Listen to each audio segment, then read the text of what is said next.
someone camping out there.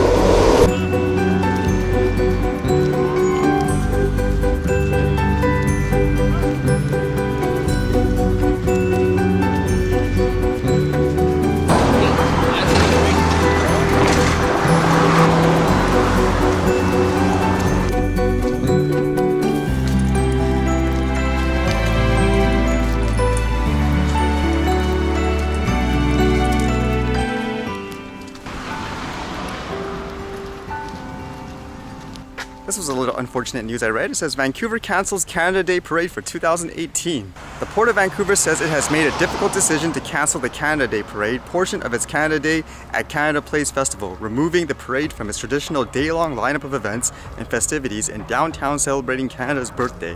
I guess the bottom line is money. It says, as overall costs continue to increase for such a large event, we are focusing our resources on the core elements of Canada Day at Canada Place to ensure we can continue to produce the best possible event for all attendees. Like most forms of entertainment, somebody's paying the bill. So it's just kind of funny when people are surprised about this, saying, what, there's a budget? I'm like, yeah. Although it makes you wonder how many people actually, I would guess, care afterwards, like, even if they've been enjoying it for years. Would they just go, okay, oh well, next, or would they actually try to find a way to support it financially? That goes true for anything in life. This was kind of cool. It says, Orland Park cops released footage from drone-assisted arrests. So it looks like they were chasing after a guy through, I don't know what that is, a mall, a building or something like that. And basically they had the drone follow them as the police were chasing them on foot. So it's kind of neat seeing that. Although at the same time, it looked like the police had full visual of him on the ground, so I actually don't know how much the drone actually helped. If anything, it seemed like it was there more to create a movie out of it. I don't know. I'm not a cop, so I don't know. Maybe the guy that was flying it, was he talking in the radio saying like, oh, this guy's running here now he's there. But again, it looked like they were constantly on pursuit of him anyways, like in visual line of sight, like in terms of the ground anyways. Or maybe just because these news report hyped it up so much, saying you've never seen anything like this before. I would envision more, if it was meant to be like, say, the drone was the key to it, it'd be like the guy driving the car in the highway, sneaking behind bushes. You have like a thermal camera in the aerial view chasing after him. That would be like, okay, wow, drone footage. This one actually related to that old drone crash I saw before. It was about the guy that flew a drone and it crashed into the Space Needle. It says, man pleads guilty after drone crashes into Space Needle. A Pasco man who crashed his drone on the roof of the Space Needle on New Year's Eve 2016 has pleaded guilty, reckless endangerment. Cole Kelly made the guilty plea Tuesday in Seattle Municipal Court. His jail sentence of 364 days has been suspended. He was fined $5,000, of which $4,750 was suspended. Okay, I'm kind of confused. What does that mean? Like, was he charged $5,000, but then they decided to charge him only $250? Or did he pay for it? One of these terminologies I don't get. As part of his sentence, he must forfeit his drone and not operate drones. Oh, that's kind of harsh, isn't it? You can't fly a drone for the rest of his life or something? Pyrotechnicians were setting up fireworks on the afternoon of December 31st, 2016 when the drone flew over, then it crashed. No one was hurt and the Space Needle wasn't damaged. Again, I don't get what the suspended thing means because I've never heard of that before. I've heard of like charges dropped. I've never heard of suspended. Maybe that's a US term or something like that. People think the punishment is, quote, fair. I'm still wondering what happened there. It looked like it screwed up in terms of the return to home or something like that, just based on the video anyways. Reminds me again why I'm so paranoid using those automated autonomous modes in terms of getting shots with those drones. I don't think we're quite there yet in terms of those things being I guess 99.999% accurate kind of thing. Then again, could you ever have anything that accurate? Are you actually able to, quote, legally fly within that area too where he did? Although, is that before some kind of regulation change as well? Because I would assume that's right in the smack middle of the downtown area there too, right? Again, for me, if I'd known before those interim laws came out, I would have flew perfectly safe in a wide area just to get some city shots and stuff like that. But before, everyone was always saying, oh, it's super illegal there, whereas it actually wasn't. But in relation to the drone laws in Canada, I don't even know if this is real. It says, drone tagline. Transport Canada would like your opinion on taglines for the upcoming drone promotional campaign. The information collected will be used to improve the drone website, promotional material, and communications products. This survey will take around 3 minutes to complete. Your participation is voluntary and your answers are anonymous. So what is this? Transport Canada is releasing some kind of drone awareness program where we don't even have the final regulations and stuff yet. But apparently the question here is, Place it in the following order where 1 equals your favorite and 7 the least favorite. Here's the proposed taglines. Drone for it, be safe in the sky. Heads up, drone safety, fly smart. Before you fly, learn the rules of the sky. Heads up on drone safety, be safe, drone for it, and drone safety, know before you go. And then number 4 says, would you like to offer any other suggestions?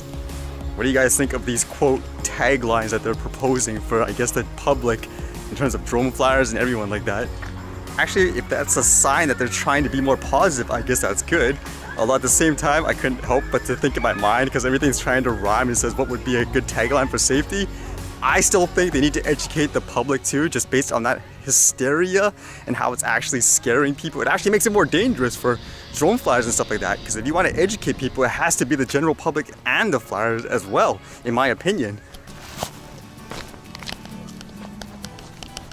Yeah. Let's see, you want something that rhymes. How about this? Fly before you cry. And the meaning of that is supposed to be for all those people that are afraid of drones. They think it's gonna crash. They think it's always spying on you. How about you give it a try before you make those kinds of assumptions? I think that's what basically the general public and everything needs as well. Not to say like all drone flyers are perfect. I mean, just like in these examples here with the story, you're always gonna have irresponsible people, but the general public needs to kind of calm down in terms of what they perceive in the media and stuff as well. It's kind of funny actually in terms of drones and stuff, because even people that are okay with the drones, when you have it up in the air, I've noticed a lot of people, I could be aiming straight forward, obviously trying to get like the sunset or sunrise or whatever, like basically a good shot, and people would actually go under it and they kind of like wave at it when they're near it. I mean, tell them that it's not anywhere near you, the camera's pointing there, and they're like, oh. So that's just kind of an example how, like, you know, just public perception, they always think those cameras and stuff are on them specifically, like even in those cases. Otherwise, unnecessary fear, just like that baseball that came in the road. Am I supposed to say, oh no, now there's interim orders, I think could have struck me in the head and everything like that. So public needs education as well.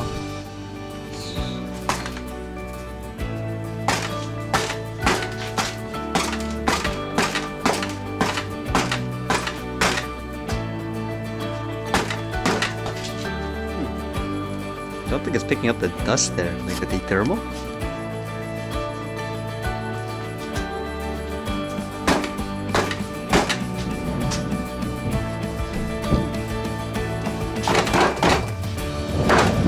Spider web. That's how you get rid of spider webs, right?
See you guys later.